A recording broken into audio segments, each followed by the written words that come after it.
안녕하세요, 빌드 친구들. 복숭아쌤이에요. 자, 오늘은 네 번째 강의고요. 오늘은 격에 대해서 배워볼 거예요. 참, 그 격에 대해서 배우기 전에 우리가 전에 강의에서 선생님이 바로 전 강의에서 비동사랑 일반 동사의 부정문, 의문문 설명했던 거 기억나죠? 근데 어떤 친구가 선생님한테 질문을 했어요. 선생님, 일반 동사 잘 배웠습니다. 그런데 한 가지 궁금한 게 있는데요. 호빵맨이 뭐예요? 라고 물어보는 거야. 그래서 나는 당황했어. 아, 이게 세대 차이구나 라고 생각했어요, 여러분. 호빵맨 미안해요. 자, 일반 동사에서 두 동사를 선생님 호빵맨이라고 표현을 했는데, 일반 동사는 저번에 말한 것처럼 부끄러움이 많아요. 그래서 부정문으로 만들거나 아니면은 의문문으로 만들 때 예를 들어서 He does not run 처럼 do가 와서 도와줘요. 기억나죠? 그쵸? 그리고 의문문일 때 do I run? 처럼 do가 앞에 나와서 동사 대신 앞에 나와서 do가 도와줘요. 그쵸? 부끄러움이 많은 일반 동사 때문에 do가 나와서 의문문이랑 부정문을 도와주기 때문에 선생님이 호빵맨이라고 표현했는데 호빵맨이 뭔지 모르면 난감했어. 그래서 고민을 했어. 호빵맨이 아닌 뭔가 대체할 수 있을 만한 게 뭐가 있을까 생각을 하다가 이렇게 정했어요. do는 이제부터 스파이더맨이야. 오케이? 스파이더맨, do라서 스파이더맨이에요. run이라는 애들이 부끄러움이 많잖아. 그치? 일반 동사가 부끄러움이 많으니까 일반 동사가 도와줘요 스파이더맨 하면 do가 이렇게 나타나서 이거는 슈퍼맨인가? 이렇게 나타나서 스파이더맨처럼 도와주는 거예요. 이해됐죠? 그래서 run이 앞에 나오는 대신에 he does를 앞에 붙여서 does not run 이라고 표현을 해주고 do를 앞에 놔서 원래 의문문은 동사가 앞에 나와줘야 되는 건데 동사가 부끄러워하니까 do가 스파이더맨이 나타나서 도와줬어요. 그래서 do I run? 진짜 동사는 뒤로 숨어 있고 do가 앞으로 나옵니다. 이게 물음표가 붙는 의문문이었어요. 알겠죠? 이제 호빵맨을 잊어버리고 스파이더맨으로 알겠지? 기억하세요. 좋아요. 자, 여러분 손노트에도 호빵맨이라고 만약 적었다면 거기다가 화이트로 지우고 스파이더맨이라고 적어주세요. 알겠죠? 호빵맨은 선생님의 추억 속으로 안녕. 좋아요. 자, 그러면 이제 오늘 격에 대해서 배워볼 건데요. 격이 뭘까? 격은 말 그대로 자격의 줄임말이야. 자격. 알겠지? 어떤 단어가 어떤 자격을 가졌는지 말하는 거야. 그래서 우리 오늘 주격, 소유격, 그리고 목적격에 대해서 배워볼 거야. 그리고 보너스로 소유 대명사도 알려줄게요. 자, 그러면 주격. 주격이 뭐냐면 한마디로 주인공이 되는 격이야. 그래서 주어 자리에 올 수 있는 주격. 뭐뭐가 라고 해석이 되겠죠? 뭐뭐가 아니면 뭐뭐는 그치? 이렇게. 자, 그러면 아이가 아니라 1인칭 단수의 주격은 뭐예요? 나잖아. 그니까 I 맞네요. I죠. 이해됐죠? 그러면 소유격은 뭘까요? I, 나라는 이 단어의 소유격. 소유격은 우리나라 말은 사실 여기에다가 뭐뭐의만 붙이면 끝나거든요. 나는, 나의, 이거는 나를 이렇게 하면 끝나. 목적격 같은 경우는. 근데 영어는 다 이 단어들이 달라요. I의 경우에는. 그래서 주격은 I, 소유격은 나의니까 my라고 쓰죠. 그치? 그래서 이거는 I run, 내가 달린다. 이거는 my phone, 내 폰, 내 핸드폰. 아니면 my friend, 내 친구 이런 것처럼 나의 라는 뜻. 목적격, 나를 그는 나를 사랑해라고 할 때 he loves me라고 하잖아요. 그쵸? 나를. 자, 그러면 me, 나를 이라고 해야 되니까 그러면 소유대명사는 뭘까요? 소유대명사는 뭐뭐의 것이라는 뜻이에요. 누구누구의 것. 자, 그러면 선생님 키가 커서 안 보여도 이해해 주세요. 자, 나의 것이니까 나의 것은 mine이라고 씁니다. 그래서 I는 다 달라. 나를 일 땐 I, 나의는 my, 그 다음에 나를은 me, 소유대명사 나의 것이라고 표현할 때는 mine이라고 쓰면 됩니다. 자, 그러면 1인칭 복수는 뭐예요? 내가 들어가고 복수여야 되니까. 자, 그러면 we가 되겠죠.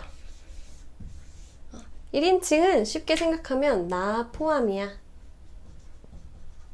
나 포함한 거 단수는 나밖에 없잖아. 나 포함한 복수는 we, 우리. 자, 그러면 우리의 소유격은 뭘까? 우리의가 되잖아. 그러면 our이에요. 우리의. 그래서 our school, our classroom 이런 것처럼 우리 학교, 우리 반처럼 our이라고 하면 되고요. 우리를 이라고 하면은 그는 우리를 사랑해라고 하면 뭐라고 할까?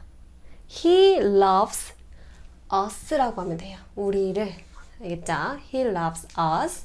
자, 그 다음 소유대명사. 우리의 것이라는 건 어떻게 표현하냐면 우리의 것. 이것은 이 지우개는 우리 거예요 라고 할 수 있잖아. 그러면 this eraser is ours 라고 하면 돼요. ours. 뒤에 s를 붙여요. 소유격에다가. 좋아. 그러면 이제 2인칭. 2인칭은 너 포함이야. 너 포함. 너가 포함된 단수는 당연히 너잖아. 너를 뭐라고 해? you라고 하죠. 자, 그러면 너는 이름 you hate me 이렇게 말할 수 있어. 너 나를 싫어해. 자, 그럼 여기서 너의는 뭐라고 하면 되죠? 너의 것. This is your pen. 이거 네 펜이야 라고 하면 your 이라고 하면 돼요. 너를 I love you 라고 하죠. you, 너를. 자, 그러면 소유 대명사 너의 것. 이 지우개는 너의 것이야 라고 하려면 this eraser is yours 라고 하면 돼요. 그래서 yours. 소유격에다 s 붙였죠, 이것도. 자, 그러면 복수. 너 포함 복수는 뭐야? 너희가 되지. 너희. 너희는 이 주격은 똑같아. 너랑 똑같아요. 복수도 you예요. 너희도 you라고 해요. 소유격. 너희들의 것이야. 이렇게 아니, 너희들의 것은 소유대명사고 너희들의 라고 할 수 있잖아. 너희들의 라는 거는 똑같이 you are이에요. 똑같아요. 이거는. 너희를 목적격도 똑같아요. 이거는 복수, 단수 다 똑같습니다. 소유 대명사마저 똑같아요. yours, 너희들의 것. 그래서 아까 한 것처럼 이 펜은 너희들의 것이야. This pen is yours라고 말하면 돼요. 좋아요. 그 다음 3인칭 단수. 3인칭 단수는 뭐가 있을까? 세 가지가 있어. 일단은 그의, he가 있고요. 그녀의, 그치? she가 있고요. 그것이라는 it이 있어요. he, 그가, she, 그녀가, it, 그것이 라는 뜻이에요. 자, 그러면 he, she, he의 소유격은 뭘까요? he는 그의잖아요. 그의. 그래서 his가 돼요. This pen is his pen 이라고 하면 돼요. 그의 펜이다. 그러면 she의 소유격은 누구누구 그녀의 라고 하면 되죠. 그녀의. 그러면 her이 돼요. 그녀의. 그래서 this is 뭐라고 표현하면 될까? her pen 이라고 하면 되겠지. This is her pen. 그치? 자, 그 다음 it은 it의 소유격 이것에 라고 하려면 뒤에다가 뭘 붙이면 될까요? 맞아요. s를 붙이면 돼요. 그래서 그것에 라는 뜻이 돼요. 그것에. 알겠죠? 자, 그러면 목적격은 어떻게 될까요? 목적격은 나는 그를 사랑해 라고 해보자. 그러면 I love him이 돼요. 그를 이라는 단어의 뜻은 힘이 됩니다. 그 다음에 그녀를 her이에요. 그녀를 I love her. 난 그녀를 사랑해. I love it. 알지? 난 그것을 사랑해. I love it 이라고 표현하면 되죠. 자, 그럼 소유 대명사는 뭐가 될까요? he의 소유 대명사. 그의 것이다. This is 뭐라고 할까? 그의 펜이다 라고 하면 그의 펜이 아니라 그의 것이다 라고 해보자. This is his라고 하면 돼요. his. 알겠죠? 그 다음에 이것은 그녀의 것이다. 그녀의 것도 이 her에다가 s 붙이면 돼. 그래서 this is hers라고 하면 돼요. it도 여기 it에다가 s를 붙일 수가 없죠. 왜냐면 이미 s가 있으니까 그대로 씁니다. it's. 알겠지? 그래서 그녀의 것, 그의 것, 그것의 것이라고 하는 표현 소유 대명사도 기억하세요. 그 다음 복수일 때는요. 3인칭 복수는 나도 너도 포함되면 안 되거든요. 나, 너가 둘 다 없는 거야. 그러니까 단수는 그, 그녀, 그것이었고 복수는 바로 they라고 하면 돼요. 그것들. they. 알겠죠? 그것들. 그것들이 라고 할 땐 they. 오케이. 그 다음에 그것들의 라고 표현하려면 뭐라고 해야 되냐면 their예요.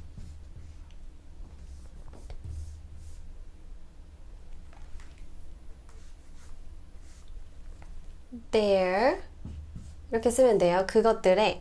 그래서 this is their room. 이것은 그들의 here is their room이라고 하면 되겠네. here is their room 이라고 하면 여기는 그들의 방이에요 라고 표현하면 되는 거고 뭐뭐를 그들을 I love 그들을 사랑해 라고 하려면 I love them 이라고 하면 돼요.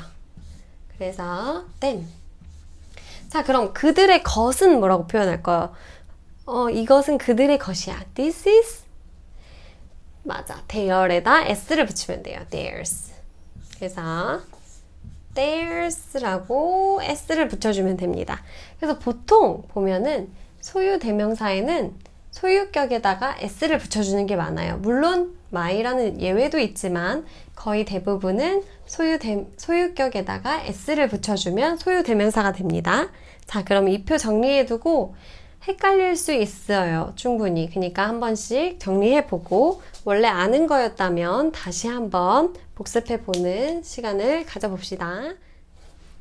자, 여러분 우리 두 번째로는 조동사. 두 번째이자 마지막이에요. 자, 조동사에 대해서 배워볼 건데 조동사가 뭘까? 선생님이 항상 무슨 문법 용어를 시작할 때는 이것부터 물어봐요. 이게 뭘까? 왜냐면 이런 문법 용어들이 어떻게 보면 다 한자로 이루어진 일본식 표기에 따른 용어예요. 그래서 사실은 이 용어를 누가 잘 아냐는 중요하지 않아요. 이 용어의 뜻이 뭐냐? 이게 의미하는 게 뭐냐? 그래서 이건 실제로 문장에서 어떻게 쓰이냐를 아는 게 더 중요한 거예요. 그래서 항상 선생님이 하기 전에 조동사가 뭐냐? 라는 걸 쉽게 설명하고 넘어갈 거예요. 자, 조동사는 조가 보조할 때 조예요. 그래서 동사를 보조하는 애예요. 알겠죠? 동사를 도와주는 거 한마디로. 동사 보조. 자, 동사를 어떻게 보조해주냐? 동사 앞에 쓰여서 어떻게 해주냐면 뜻을 더해줘. 어떤 뜻? 예를 들어서 like, 예를 들어서 라는 뜻이에요. 여기서는 뭐뭐처럼. 자, 동사를 보조해서 가정이나 뭐뭐라면, 그치? 그 다음에 아니면 추측, 아니면 필요, 아니면 뭐 의무, 정말 여러 가지 의미들을 더 추가할 수 있어요. 허락을 추가할 수도 있고 이런 의미들을 더해주는 거. 알겠지? 뭐 가능성도 그렇고 여러 가지 의미를 더 더해줘요. 조동사를 보조함으로써. 그리고 일단 차근차근 어떤지 설명을 해줄게요. 조동사의 대표적인 게 뭐가 있나 한번 보자. 조동사의 대표적인 거. 조동사, 동사를 도와주는 거잖아. 우리 저번에 했던 거 생각나요? 아까도 선생님 설명했죠? 스파이더맨. 그치? 스파이더맨과 같은 모든 동사들이 사실은 조동사예요. 예를 들어 do, 아까 말한 것처럼 스파이더맨도 있고요.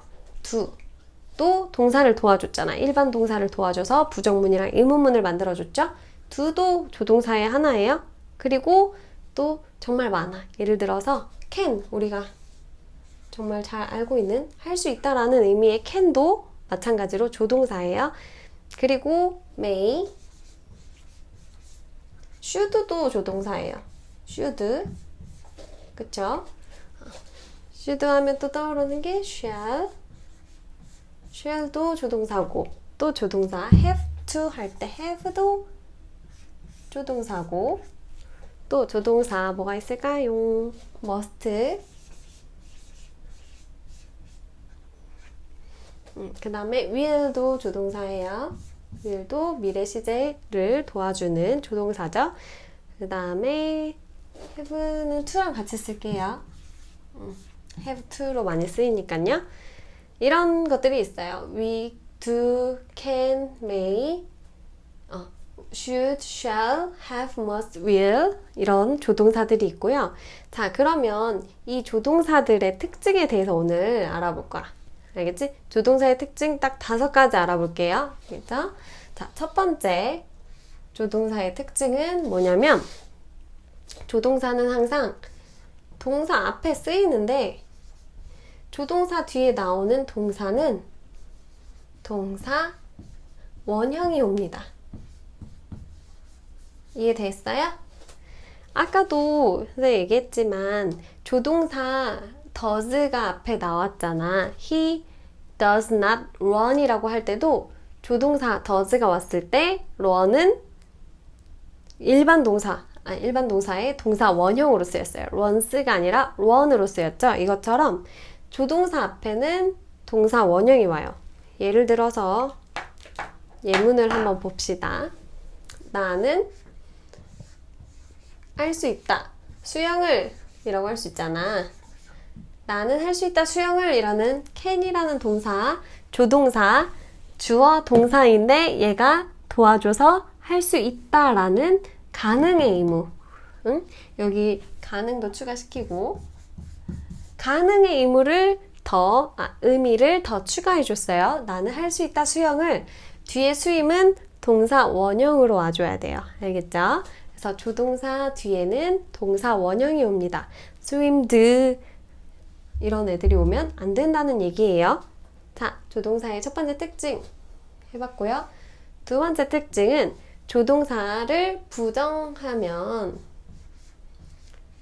부정이랑 같이 쓰일 때는 조동사 뒤에 not이 옵니다. 혹은 never가 올 수도 있어요. 어쨌든 이 부정의 의미들이 조동사의 뒤에 온다는 거. 예를 들어서 이걸로 한번 예를 들어볼까요? I can not swim이에요. 그쵸? 그래서 우리 두 동사 할 때도 마찬가지야. I do not 예를 들어 like 이렇게 I do not like you 라고 할 수 있지. I don't like you. 그러니까 뒤에 not이 왔잖아요. 그런 것처럼 조동사 부정을 할 때는 조동사 뒤에 not이 옵니다. 이거 기억하세요. I not can swim 이라고 하면 안 돼요. 이해됐죠? can not swim 이렇게 말하면 되고. 자, 세 번째 특징은 의문문을 만들 때 이거는 저번에 미리 한번 배워서 알고 있어요. do일 때도 마찬가지였어. 의문문을 만들 때 조동사는 맨 앞에 나와요. 스파이더맨처럼. 그쵸? 스파이더맨이 일반 동사를 대신해서 이게 아니라 이거였지. 앞으로 나와줬잖아. 그치? 그것처럼 조동사가 앞에 나와주고 그 다음이 주어 그 다음에 동사 원형이 와요.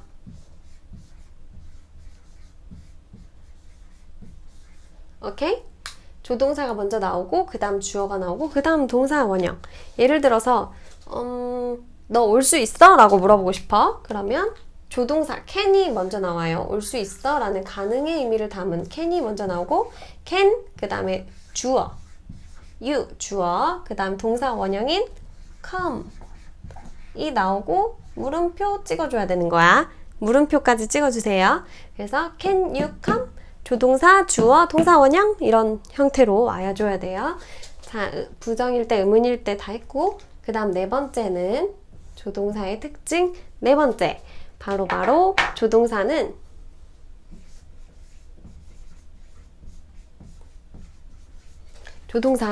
일반 동사랑 달라요. 그래서 일반 동사와 달리 이것도 그냥 다 적어줄게요. 일반 동사와 달리 뭐가 다르냐면 주어의 인칭이나 수와 상관이 없어요. 이해됐어요? 주어의 인칭, 수, 상관 없어요. 예외는 있습니다. 두와 같은 애들은 예외가 있어요. 두와 같은 애들은 3인칭 단수 현재일 때만 does로 바뀌어요. 그쵸? 그치만 다른 친구들은 거의 대부분 일반 동사와 달리 주어의 인칭이나 수에 상관이 없어요. 이게 무슨 의미냐면 예를 들어볼게요. 주어, 인칭, 수를 할 때 봐봐. I 다음에 내가 수영을 할 수 있다라고 하면 can swim이라고 하잖아. 그치? I can swim. 나는 수영을 할 수 있어. 근데 조동사는 이 can은 여기에 I가 오든 she가 오든 아니면 뭐 they가 오든 항상 can이에요. I can swim. 나 수영할 수 있어. She can swim. 그녀도 수영할 수 있어. They can swim 하면 돼요. 여기에 만약에 s를 붙이면 안 되는 거예요. 오케이? 그래서 주어의 인칭이나 수랑 상관없이 원형만 써면 되는 거예요. 거의 대부분이 그래요. 자, 근데 예외는 있습니다. 예외에 대해서 항상 기억을 했으면 좋겠고요. 자, 1, 2, 3, 4까지 다 적었다고 믿고 지우고 5번을 써볼게요. 다섯 번째로는요, 조동사의 과거형을 쓰게 되면 이것은 과거 시제의 의미를 나타내 주기도 하고 공손한 화법을 나타내기도 하고 가정법을 나타내기도 해요. 뭔 소리냐? 잘 모르겠지? 뭐냐면 조동사의 다섯 번째 특징은 조동사의 과거형을 쓸 때가 있어.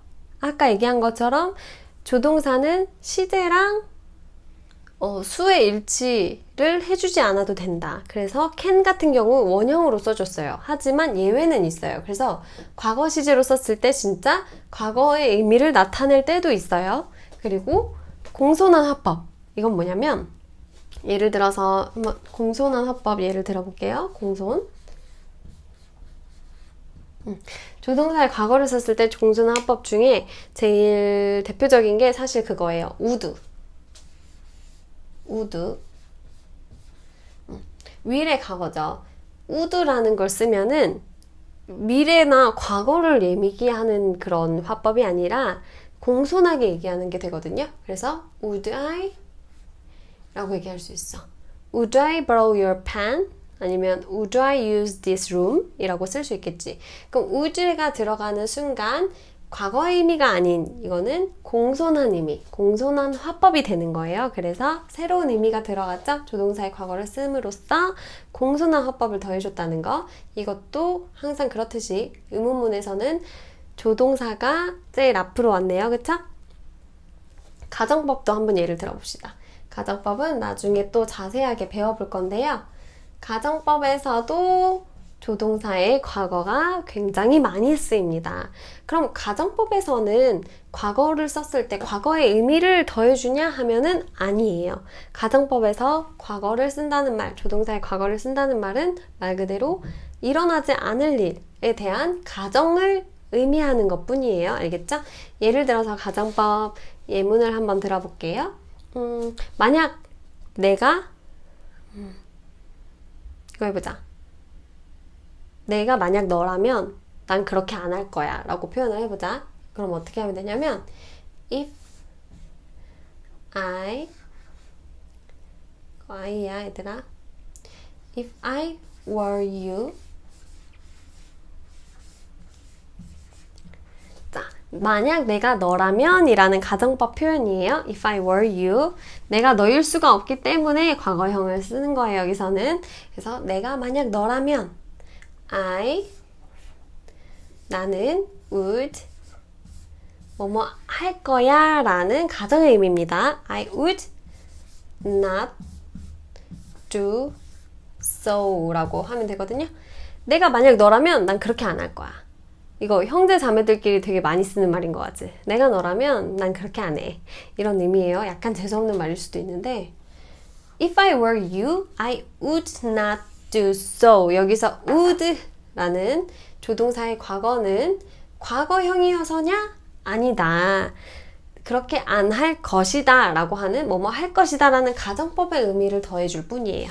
무슨 말인지 알겠죠? 그래서 내가 너일 리는 없지만 만약에 내가 너가 된다면 나는 이렇게는 안 할 거야 라는 가정의 의미를 더해주는 역할을 합니다.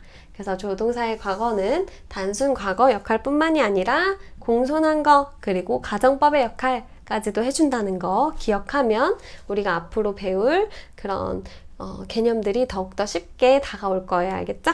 자, 그러면 우리 오늘 아까 배운 격에 대해서 다시 한번 기억하시고요. 그리고 조동사의 의미와 5가지 특징, 5가지가 뭔지 한 번 더 기억하고 정리하고 외우고 마무리할게요.